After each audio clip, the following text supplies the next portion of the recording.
Ya, Assalamualaikum warahmatullahi wabarakatuh. Tribuner, selamat malam. Selamat berbuka puasa ya. Pada malam hari ini senang sekali saya Gunawan kembali bisa menyapa Tribuner sekalian dimanapun berada. Kali ini dalam program Ngopi, Ngobrol Virtual. Dan menariknya pada malam hari ini kita akan membahas sesuatu yang terbilang agak sensitif nih.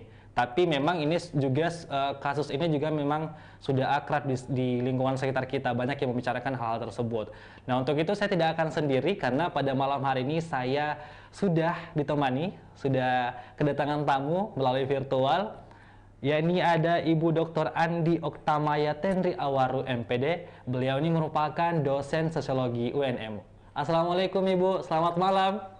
Waalaikumsalam, selamat malam Mas Iya, Gunawan. gimana kabarnya ini Bu? Alhamdulillah sehat. Iya. Semoga Mas Gunawan juga sehat ya. Iya, Dan iya Bu, sehat-sehat. Gimana tadi Bu buka puasanya? Puasanya hari ini lancar ya Bu, Insya Allah. ya, Alhamdulillah lancar, Iya, lancar. tidak terasa memang kita kurang lebih lagi kurang kurang dari 10 hari ya Bu kita akan Ya, merayakan Hari Raya Idul Fitri. tidak Memang lama tidak lagi terasa. nih. Hari Selasa tanggal 2 mungkin Iya, kita sudah. iya baik. Untuk itu Ibu, nah malam hari ini kita akan berbincang ya ngobrol dengan Ibu sesuai dengan tema kita pada malam hari ini yaitu potensi selingkuh sesama rekan kerja. Waduh, ini memang temanya agak menarik tapi juga sensitif nih Bu. Tapi saya Ya, yakin Tribuners pasti sangat excited menyaksikan kita pada malam hari ini karena pasti akan banyak sekali pertanyaan-pertanyaan mereka yang timbul dan semoga terjawab juga di malam hari ini. Ya, baik. Untuk itu, mengenai selingkuh nih Bu. ya. Jika kita mendengar kata selingkuh, apa sih yang pertama terbesit di benak banyak orang? Nah, atau mungkin juga ada apa definisi selingkuh itu sendiri Bu? Itu seperti apa sih Bu? Ya, jadi eh, kalau kita memaknai selingkuh itu di tempo dulu ya.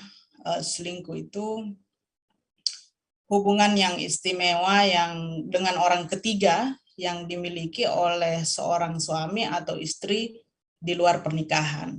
Nah, tentunya pada malam ini kita mungkin membatasi bahwa perselingkuhan itu antara seseorang yang sudah terikat dalam pernikahannya, jadi bukan perselingkuhannya orang yang sedang pacaran. Nah, jadi kalau dulu itu kita selalu selingkuh itu adalah hubungan istimewa dengan orang ketiga yang dimiliki oleh suami atau istri di luar pernikahan. Tapi kalau kita merujuk ke sekarang ini, selingkuh itu tidak hanya sekedar ada hubungan fisik dan lain sebagainya, tetapi menghapus pesan dari seseorang yang kemudian kita tidak ingin pasangan kita membacanya sekalipun itu sudah masuk dalam kategori selingkuh seperti itu karena ada banyak bentuk-bentuk selingkuh itu ya, ada selingkuh emosional, selingkuh fisik, selingkuh digital, kemudian selingkuh mental. Nah, yang paling banyak sekarang ini adalah perselingkuhan yang dilakukan secara online. Jadi banyak dari kita yang tidak sadar bahwa kita sebenarnya sedang berselingkuh ini karena kita kemudian banyak mendefinisikan bahwa selingkuh itu adalah ketika kita melakukan kontak fisik, sayang-sayangan dengan seseorang. Nah, seperti itu mungkin saya memaknai atau memberikan definisi tentang selingkuh. Ya, jadi jika kita berbicara masalah selingkuh nih Bu, memang selingkuh ini luas ya Bu, atau dalam artian pada malam hari ini ngobrol-ngobrol kita akan lebih mengerucut lagi. Selingkuh yang mana nih kita akan bahas? Nah, selingkuh yang akan kita bahas seperti yang Ibu tadi katakan, Tribuners, dalam tanda kutip yang sudah mempunyai ikatan ataupun yang sudah mempunyai hubungan keluarga ya Bu, seperti itu? Iya, Iya. Nah, jika kita bicara selingkuh nih Bu, nah, terlebih kepada tema kita pada malam hari ini, potensi selingkuh dengan sesama rekan kerja nih. Nah, faktor-faktor apa saja sih Bu tuh yang bisa menyebabkan orang berselingkuh sih dengan teman kerjanya, dengan rekan kerjanya? Iya, jadi kalau ini khusus untuk di lingkungan kerja, perlu kita garis bawahi bahwa perselingkuhan itu terjadi dengan orang yang sudah kita kenal sebelumnya. Nah, itu. Nah, potensi ini kemudian menjadi besar terjadi di dalam lingkungan eh, pekerjaan. Kenapa hal tersebut bisa terjadi? Ada banyak kemungkinan eh, penyebab sehingga di lingkungan kerja perselingkuhan itu terjadi, dan ini memang sangat banyak sekali. Di mana-mana di instansi itu kita sering mendengar bahwa ada terjadi perselingkuhan antara si bos dengan bawahannya, ataupun sesama bukan hanya bos dengan bawahan, tetapi sesama rekan kerja dengan level jabatan yang sama, itu sering terjadi. Di lingkungan kampus pun itu banyak berdasarkan rumor yang beredar, itu sering terjadi perselingkuhan di antara rekan kerja, baik dosen dengan dosen misalnya, atau pegawai administrasi. Nah, apa yang menyebabkan sampai itu terjadi? Salah satu yang paling menurut saya ya, yang paling banyak berpengaruh dan membuka potensi untuk terjadinya perselingkuhan itu adalah karena pertemuan yang intens. Kita sering bertemu setiap hari bersama-sama. Kemudian akhirnya dari pertemuan itu bisa saja ketika kita di dalam rumah tangga, kemudian ada konflik, ada kita stres karena pekerjaan, akhirnya kita ada rasa nyaman ketika kita curhat dengan teman kerja, dan berujung kepada timbulnya rasa suka, rasa senang, dan akhirnya terjadilah perselingkuhan itu. Jadi contohnya misalnya kita lagi penat, lagi capek di kantor, terus tiba-tiba ada rekan yang memperhatikan kita, Mas, mau enggak Pak, mau saya bikinkan kopi atau teh. Nah, apalagi dengan pertemuan yang intens setiap hari, akhirnya bisa saja rasa suka itu kemudian timbul di antara mereka. Nah, kemudian yang kedua, dan ini yang kita sering melihat di quotes-quotes yang ada di media sosial, bahwa jangan nyaman untuk bercerita kepada teman lawan jenis kita. Nah, ini kadang-kadang kita tidak sadar di kantor karena pertemuan yang intens tadi, akhirnya kita nyaman untuk menyampaikan masalah-masalah, curhat tentang apapun kepada teman rekan kerja, dan itu akhirnya bisa pada ujungnya akan membuat kita saling menyenangi dan timbul rasa nyaman di hati masing-masing, dan akhirnya timbul rasa suka itu. Jadi ditambah lagi nih ya, di rumah kadang-kadang suami-suami berangkat kerja, itu istri belum berdandan, belum cantik misalnya, apalagi kalau istrinya yang kerja di rumah, kadang-kadang ibu-ibu lupa untuk memperhatikan penampilan. Nah, di kantor itu kemudian mereka bertemu dengan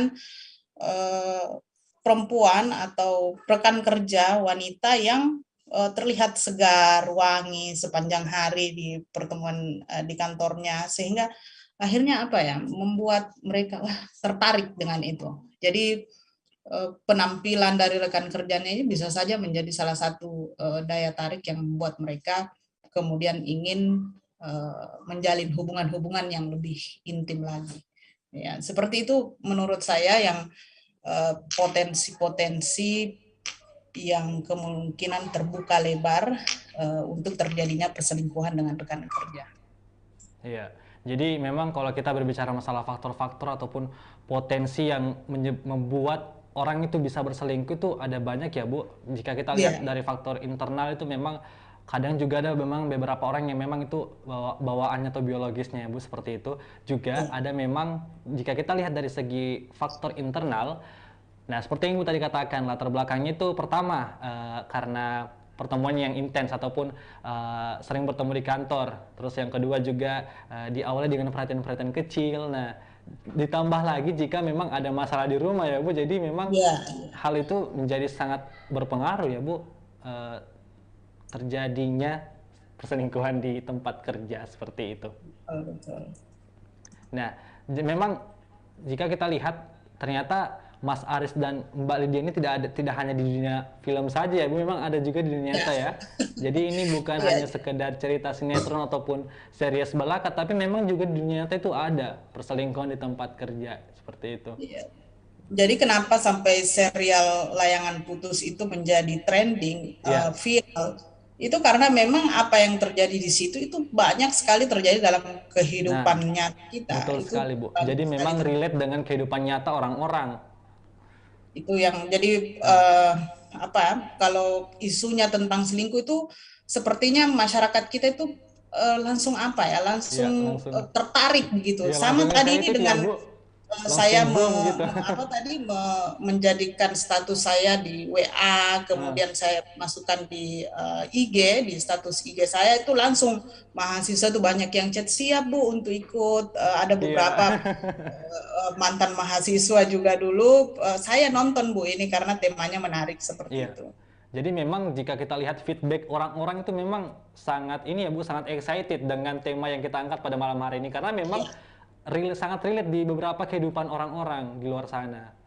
iya betul. Nah, selain faktor Bu, apakah ada tanda-tanda yang spesifik nih Bu, yang dalam artian yang menyebabkan orang tersebut eh, bisa berselingkuh di tempat kerja dalam tanda kutip ya Bu, orang yang salah satu di antaranya mungkin sudah memiliki keluarga seperti itu Bu. Ya, kalau tanda-tanda apa fisik yang bisa kita lihat ya, itu kan bisa kita lihat dari gestur sebenarnya. Iya.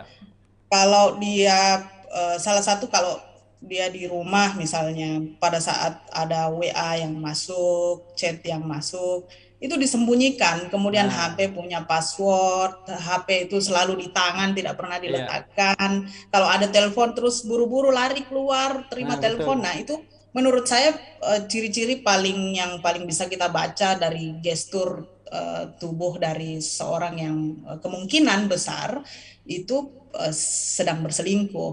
Iya. Nah, kalau di lingkungan kerja, kalau suami kita yang dulunya misalnya ya eh, jarang keluar rumah, keluar sih tapi tidak terlalu Ya. sering, tapi tiba-tiba Hanya sesekali ya, Bu, seperti itu. menjadi sering keluar rumah, sering Nah, ada alasan keluar daerah, ada alasan ada kerjaan kantor dan iya lain betul. sebagainya. Nah, itu bisa juga menjadi salah satu penanda bahwa atau penciri bahwa wah kemungkinan besar nih ada sesuatu ini. Tetapi itu kan tidak melulu seperti itu. Tentunya untuk kemudian kita menjustifikasi bahwa pasangan kita berselingkuh itu tentunya perlu apa ya? Kita perlu mencari fakta-fakta dulu lah ya. Benar enggak? Jangan-jangan memang karena pekerjaan seperti itu. Iya. Tapi kalau menurut saya sebagai seorang istri atau pasangan yang mengenal baik pasangannya, maka menemukan bahwa pasangan kita berselingkuh atau sedang ada affair dengan laki-laki atau perempuan lain itu sangat mudah sekali, sangat gampang sekali. Hanya saja ini saya ingin menyampaikan bahwa ada sebuah hasil survei yang menemukan bahwa perempuan itu cenderung lebih mampu menyembunyikan perselingkuhannya dibanding dengan laki-laki. Waduh. Jadi seperti itu. Jadi katanya sih menurut survei itu Nah, laki-laki itu lebih cepat ketahuan oke. dibanding Jadi dengan perempuan itu jadi sendiri. bahasa halusnya Bu, perempuan tuh lebih lebih bagus mainnya ya Bu, begitu. Ya mungkin seperti Lebih itu. lebih lebih anu mainnya, lebih lincah, Iya, lebih lebih ya pintar bahkan menyembunyikan. ada baru-baru ini berita yang saya baca dia ketahuan diceraikan oleh suaminya di usia 95 tahun. Kenapa? Waduh. Karena baru di situ suaminya tahu bahwa dulu dia pernah berselingkuh dengan laki-laki lain. Beberapa Di puluh usia tahunnya. 95 tahun nih, Bu. Iya, 95 tahun diceraikan sama suaminya Itu karena sudah baru ketahuan bahwa iya. oh ternyata dia apa pernah berselingkuh dulu. Nah, ini menjadi satu hal warning bagi kita, bagi laki-laki yang punya affair, begitu juga dengan perempuan, hati-hati karena jejak digital itu tidak bisa kita sembunyikan. Betul, Bu, betul. Jadi memang perempuan nih, menurut survei ya Bu, perempuan tuh lebih lincah mainnya, tuh lebih lebih halus Ki mainnya dalam jika kita bandingkan dengan laki-laki sebagian besar seperti itu ya Bu. Ya, artinya lebih bisa menutupi Iya, perselingkuhannya seperti kalau itu. Ini laki-laki bukan saya lebih bilang loh, gampang tapi ketahuan. hasil surveinya, hasil survei. Iya, hasil survei. Ya, jadi jika kita berbicara masalah tanda-tanda, jadi seperti yang Ibu tadi jelaskan, tanda-tanda pertama kita bisa lihat pasangan kita, jika memang kita tahu pasangan kita ya Bu, tahu luar dan dalamnya. Pasti kita akan sudah lain-lain juga perasaannya kalau memang kita lihat dia tuh ada gerak-geriknya yang mencurigakan seperti itu ya Bu. Iya. Nah, itu salah satu tanda-tandanya. Nah, tadi kita juga sudah bicara masalah survei nih Bu. Apakah mengenai data dan survei, survei mengenai perempuan ternyata lebih cenderung bisa menyembunyikan. Nah, apakah ada data ataupun survei Bu yang menunjukkan bahwa di tempat kerja itu memang rawan terjadi perselingkuhan Bu? Kalau survei tentang itu tuh banyak sekali. Bahkan kalau saya tidak salah, Tribun Timur juga pernah dulu melakukan. Saya pernah membaca survei yang dibuat bahwa kebanyakan perselingkuhan itu memang terjadi di dalam lingkungan kerja. Yeah. Jadi kita tidak perlu heran ketika di mana di instansi manapun itu pasti ada terjadi perselingkuhan. Karena itu tadi pertemuan-pertemuan yang intens itu tadi, banyaknya kesempatan yang dimiliki oleh keduanya sehingga mereka kemungkinan bisa melakukan perselingkuhan itu. Yeah. Tapi saya ingin menyampaikan melalui kesempatan ini bahwa sering kita mendengar bahwa perselingkuhan itu terjadi karena kesempatan. Yeah. Nah, menurut saya perselingkuhan itu bukan hanya persoalan kesempatan, karena selingkuh itu adalah sebuah pilihan. Jadi meskipun kesempatan itu terbuka lebar, tetapi kalau kita memilih untuk setia, maka tentunya perselingkuhan itu tidak akan pernah terjadi.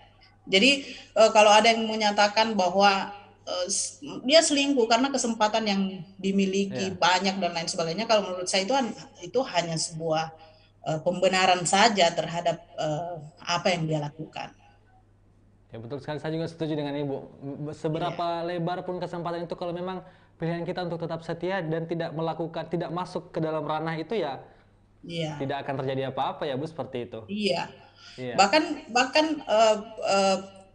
saya sering mendengar seperti ini bahwa kita tidak pernah bisa memilih kepada siapa kita jatuh cinta, kepada siapa kita menyenangi seseorang. Kita tidak pernah memilih kapan, di mana, dengan siapa kita jatuh cinta. Memang seperti itu, tetapi kan kita tidak bisa memilih untuk jatuh cinta kepada siapa, kapan, dan waktunya di mana. Tetapi kan kita punya pilihan untuk bisa tetap setia dengan pasangan kita. Kembali lagi ke pilihan itu, harus kekeh dengan pilihan kita.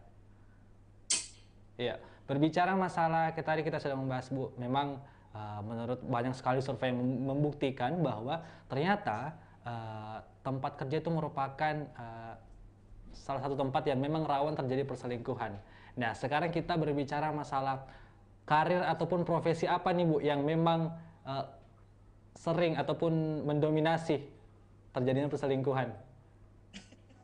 Kira-kira sebenarnya nih, saya tidak bisa kemudian menjustifikasi bahwa karir ini yang bisa peluangnya besar untuk terjadinya perselingkuhan, karena kembali kepada itu tadi, kembali kepada pribadi masing-masing. Jadi meskipun saya misalnya berkarir sebagai wanita karir, manajer di perusahaan atau apapun itu, tetapi kalau kita tidak membuka peluang untuk terjadinya perselingkuhan itu, maka tentunya tidak terjadi seperti itu. Tetapi kalau jadi saya pada kesempatan ini saya tidak bisa kemudian menjudge bahwa pekerjaan ini adalah pekerjaan yang betul, Bu. Banyak yang rawan terjadi perselingkuhan di sana. Seperti itu. ya, karena menurut saya di setiap pekerjaan, di setiap instansi, eh, jenis pekerjaan apapun itu, peluang untuk terjadinya perselingkuhan itu ada di mana-mana. Sepanjang ada laki-laki dan ada perempuan yang Nah, betul, Bu. berinteraksi satu sama lain di satu tempat kerja, maka peluang untuk terjadinya perselingkuhan itu pasti terbuka lebar. Hanya ya itu tadi, kembali kepada pribadi Ya, masing-masing, masing-masing mereka orang ya, Bu. memilih untuk setia atau memilih untuk berkhianat. Nah, betul sekali. Tapi bagaimana nih, Bu, dalam pandangan sosiologi mengenai selingkuh? Apakah memang ada selingkuh yang dibenarkan, Bu, seperti itu? Ya, kalau kita merujuk kepada agama, nilai-nilai dan budaya masyarakat kita, maka tentunya tidak ada pembenaran terhadap perselingkuhan itu. Begitu juga karena di sosiologi itu kita bicara tentang nilai, kita berbicara tentang norma, maka eh, kalau boleh saya mengatakan tidak ada pembenaran terhadap terjadinya perselingkuhan. Nah, yang ada pembenarannya itu adalah terjadinya poligami misalnya. Nah, salah satu penyebab terjadinya perselingkuhan itu kan karena kita tidak pernah setuju dengan terjadinya poligami.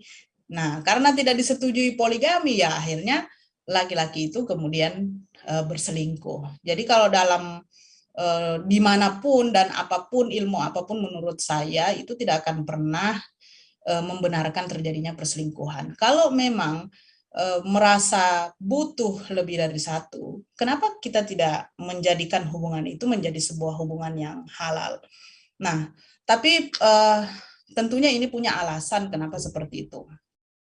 Saya ingin menyampaikan bahwa sekarang perselingkuhan itu bukan terjadi karena adanya ketidakpuasan terhadap pernikahan, ketidakpuasan terhadap pasangan, itu bukan lagi menjadi salah satu penyebab utama terjadinya perselingkuhan. Tetapi kadang-kadang seseorang berselingkuh itu karena dia hanya menginginkan sesuatu yang beda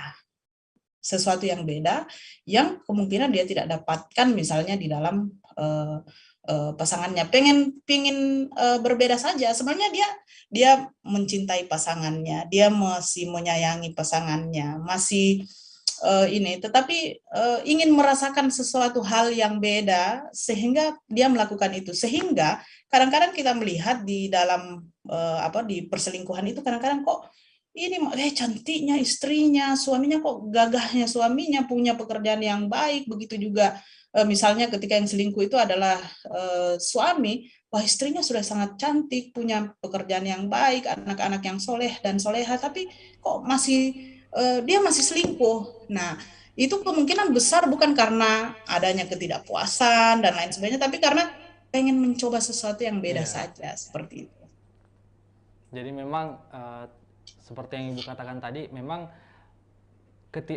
penyebab utamanya itu bukan karena ketidakpuasan dalam hubungan berumah tangga tersebut, tapi memang kadang manusia itu ada di titik kayak bosan, ingin mencoba ataupun Ya, mencoba satu hal yang baru, yang dalam artian berkomunikasi dengan orang baru, berinteraksi ya, seperti itu ya, Bu. iya betul. Ya, kita sekarang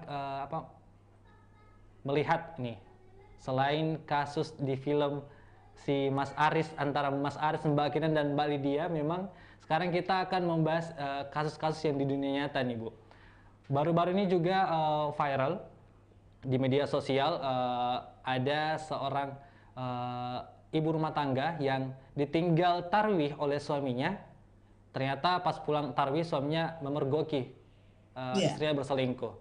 Dan setelah dipergoki selingkuh, ternyata responnya ya itu menangis, menangis dan iya. meminta maaf. Nah, bagaimana tuh, Bu, tanggapan mengenai hal tersebut?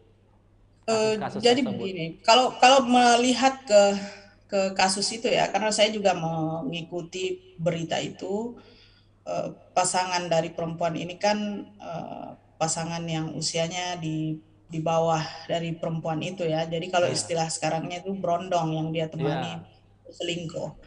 Nah, eh, saya ingin jadi begini, selingkuh itu sebenarnya ada dua jenis ya. Ada selingkuh yang itu hanya sebuah hubungan yang sesaat. Jadi misalnya saya atau seorang perempuan yang kemudian karena pengaruh alkohol dan lain sebagainya, kemudian dia ada masalah di rumah, kemudian mencari pelampiasan di luar, minum-minum dan lain sebagainya. Setelah itu dia misalnya apa ya, merelakan tubuhnya untuk dijamah oleh laki-laki lain. Nah, itu adalah sebuah perselingkuhan yang sesaat. Nah, perselingkuhan yang kedua itu adalah perselingkuhan yang melibatkan perasaan. Nah, ini yang Nah, nanti akan sedikit mengharu agak biru rumit dan ya. banyak drama di dalamnya Iya, karena ini lebih sudah rumit lagi terkait ya, Bu. dengan terkait dengan perasaan.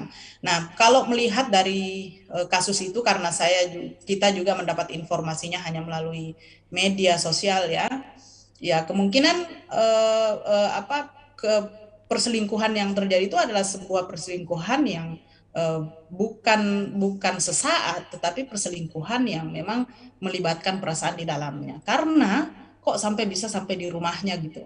Nah, Kalau sampai betul. ke rumahnya melakukan hal seperti itu berarti memang ada rasa sayang, memang ada rasa cinta, dan hubungan itu menjadi hubungan yang panjang misalnya, seperti itu.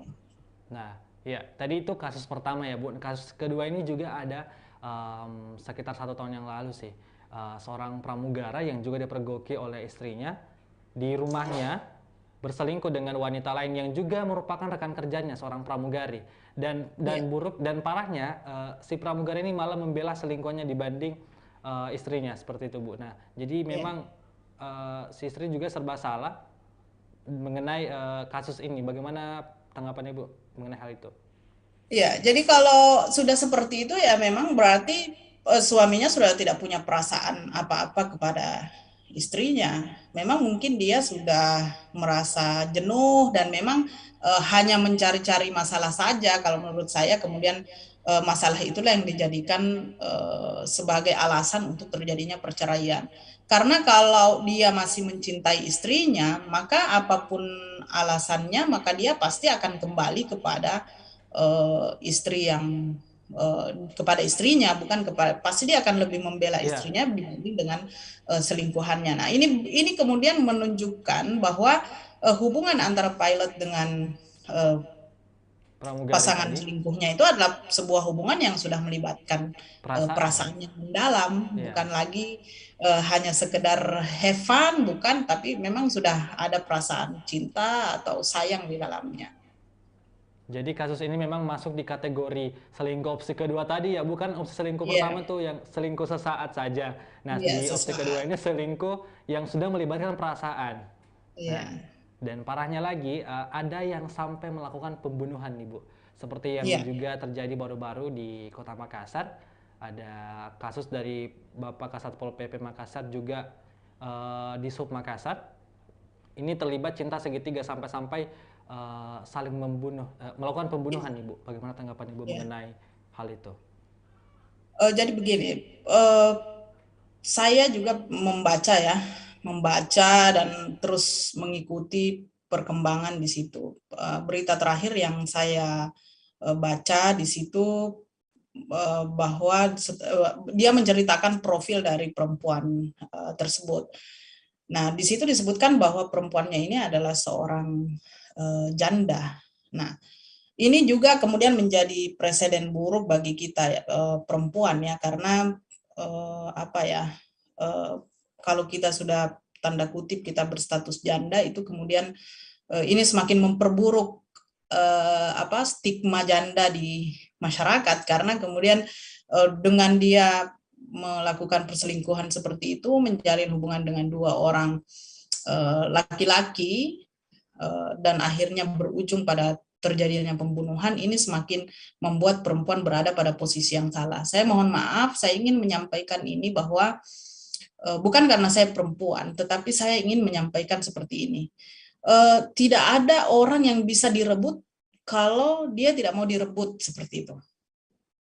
Artinya, suami itu tidak akan pernah berselingkuh atau direbut oleh perempuan lain kalau dia tidak mau direbut, dia tidak mau melakukan hal yang sama. Nah, persoalannya adalah saat ini seringkali perselingkuhan itu terjadi antara dua orang, laki-laki dan perempuan, tetapi selalu yang menjadi pihak yang disalahkan itu adalah perempuannya. Nah, kita tentunya untuk bisa menguraikan secara mendetail persoalan Kasat Pol PP dengan pegawai Dishub itu, tentunya kita perlu mencari fakta-fakta yang lebih, informasi yang lebih dalam. Saya tidak bisa menjudge seperti apa, tetapi saya mau melihat ini bahwa dengan status janda yang dimiliki oleh ibu ini kemudian dianggap sebagai sebuah peluang yang bisa membuat terjadinya hubungan perselingkuhan itu. Jadi ada memang itu di masyarakat kita. Jangankan janda ya, kita saja ini yang bersuami, kita tuh di mana-mana tidak boleh, bahkan disampaikan bahwa kita tidak boleh memberikan penampilan yang menggoda dan lain sebagainya. Nah, sementara untuk sampai kepada definisi penampilan yang menggoda itu kita mempunyai interpretasi yang berbeda-beda. Pemahaman kita yang menggoda itu berbeda-beda. Jangan-jangan saya berpakaian seperti ini, pakai hijab, terus pakai pakaian yang tertutup, tapi masih tetap dianggap menggoda. Nah, pada beberapa kasus perselingkuhan itu perempuan selalu menjadi pihak yang disalahkan. Bahkan itu biasa kita lihat itu, istrinya datang, yang dipukul tuh perempuannya, padahal harusnya menurut saya habisi dulu nih suaminya, baru setelah itu kita ke perempuannya, seperti itu. Jadi memang kita tidak boleh menyalahkan satu pihak saja ya Bu, karena mereka kan melakukan berselingkuh. Jadi memang kembali lagi tidak ada meskipun ada kesempatan yang terbuka lebar, tapi kembali lagi ke pilihan ya Bu. Jangan sampai itu juga merupakan pilihan suaminya untuk berselingkuh. Iya, bisa betul. Jadi begitu ya Bu. Iya, oke. Jadi Bu, sebagai dosen sosiologi UNM, apakah Ibu pernah menyaksikan langsung, baik dimanapun itu Ibu, mengenai kasus perselingkuhan, mungkin di sekitar lingkungan Ibu ataupun dimanapun itu Bu? Nah, banyak ya, kita sering melihat, sering mendengar, di dalam sosiologi itu kan ada juga sosiologi komunikasi yang kemudian memberikan kita sedikit kemampuan untuk bisa membaca gestur seseorang. Kadang-kadang saya melihat orang dengan, meskipun hanya dengan sikapnya dan lain sebagainya, saya curigaan, wah jangan-jangan ini ada hubungan. Tetapi ya tentunya itu hanya kita simpan dalam hati. Nantilah setelah ketahuan baru oh ternyata memang mereka punya hubungan. Dan di lingkungan kerja itu banyak sekali. Saya rasa Mas Gunawan pernah juga mendengarkan, bukan mendengarkan, tapi pernah ada berita bagaimana staf di UNM yang kemudian juga berakhir pada pembunuhan, dan itu motifnya adalah motif asmara juga kan? Iya. Jadi kalau di lingkungan kerja tuh di sekitar kita tuh banyaklah sering kita mendengar. Bahkan kasusnya itu sampai kepada diselesaikan oleh pimpinan, seperti itu. Jadi memang sudah tidak diragukan lagi ya Bu, dan kita juga tidak bisa menjudge bahwa di profesi ini memang banyak, ataupun di tempat kerja ini memang rawan terjadi perselingkuhan. Itu kembali lagi ke pribadi masing-masing orang ya Bu, seperti itu. Nah, bagaimana nih Bu tanggapan Ibu mengenai misalnya nih ada seorang dosen yang sudah berkeluarga berselingkuh dengan mahasiswanya nih Bu, seperti apa tanggapan Ibu? Begini, saya punya teman saya ini menyampaikan seperti ini ke saya. Menurut dia banyak orang selingkuh, tetapi ada orang selingkuh yang beruntung, ada selingkuh yang celaka. Nah, yang celaka itu adalah orang yang berselingkuh dan ketahuan. Nah, untuk menjaga agar tidak ketahuan, maka menurut teman saya ini, jangan berselingkuh dengan orang yang tidak punya status.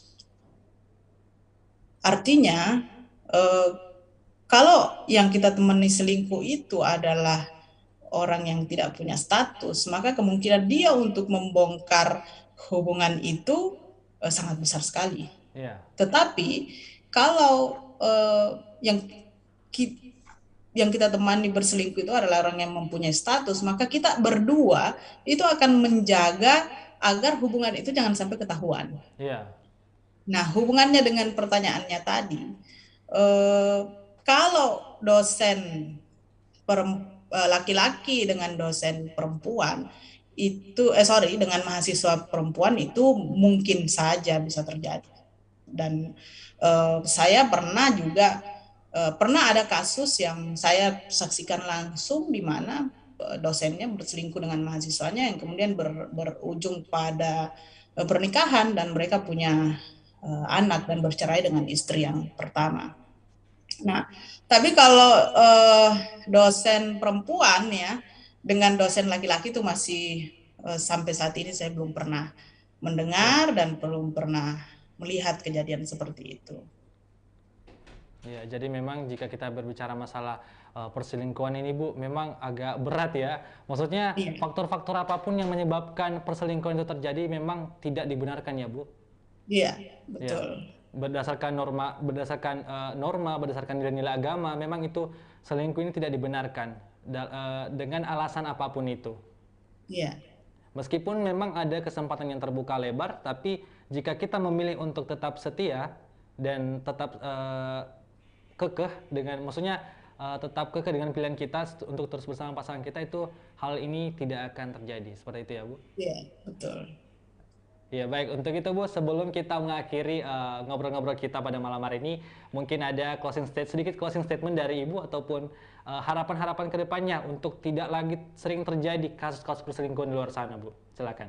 Ya, sebenarnya kunci utama agar perselingkuhan itu tidak terjadi itu adalah komunikasi. Saya rasa kalau kita membuka komunikasi yang baik, yang intens dengan pasangan kita, segala sesuatunya itu kita ceritakan, kita punya kesempatan untuk suami kita memberikan bahunya untuk kita untuk menyampaikan segala keluh kesah kita, begitu juga kita perempuan mampu memberikan kesempatan kepada suami kita untuk menyampaikan segala unek-unek dan lain sebagainya yang dia dapatkan. Apa yang dia tidak senangi kepada kita itu disampaikan, apa yang dia senangi itu juga disampaikan, sehingga kita sebagai perempuan bisa kemudian memperbaiki diri jika perlu diperbaiki dan artinya saling menyempurnakan lah.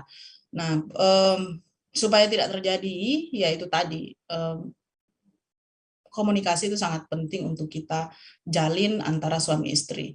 Kemudian marilah kita saling mempercayai satu sama lain, karena kadang-kadang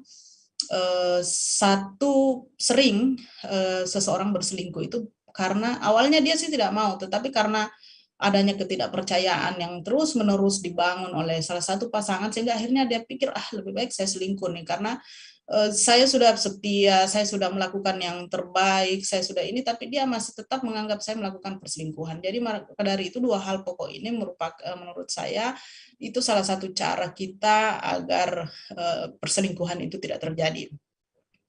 Yang terakhir saya ingin menyampaikan bahwa apa yang kita cari dari sebuah hubungan yang seperti itu. Kalau itu dilandaskan jadi karena ketidakpuasan dari pernikahan, kemungkinan besar ketidaksempurnaan suami kita itu sekitar ya 20% atau 25% lah ada ketidaksempurnaan pada diri pasangan kita. Dan kita dan itu kan berarti ada 85% atau 80% kebaikan kepada dirinya. Tetapi kemudian kita melepaskan 80% atau 85% ini hanya untuk mengejar 25% yang tidak ada di dalam diri pasangan kita. Terakhir saya mau menutup ini bahwa marilah kita sama-sama berkomitmen di dalam rumah tangga bahwa mari kita saling menjaga agar kesetiaan itu kita rawat masing-masing. Kalau toh ada yang tidak sempurna di antara kita, mari kita saling menyempurnakan.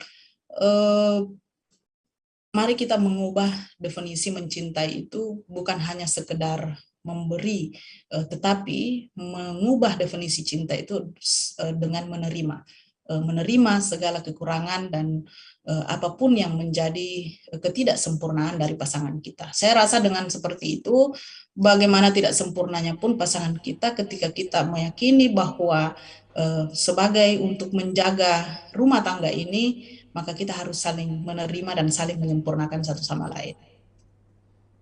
Ya. Seperti itu mungkin, Mas. Jadi memang tidak hanya katakan tidak pada narkoba ya Bu, tapi juga katakan tidak pada orang ketiga, katakan tidak pada perselingkuhan. Seperti itu ya Bu. Betul, Jadi betul. harus setia dan memang komunikasi itu sangat penting ya Bu, antar baik suami maupun istri dalam hubungan keluarga. Iya, betul. Iya, baik. Terima kasih Bu Tenri sudah menemani saya dan Tribuners, sudah mengedukasi juga Iya, Tribuners pada sama-sama. malam hari ini.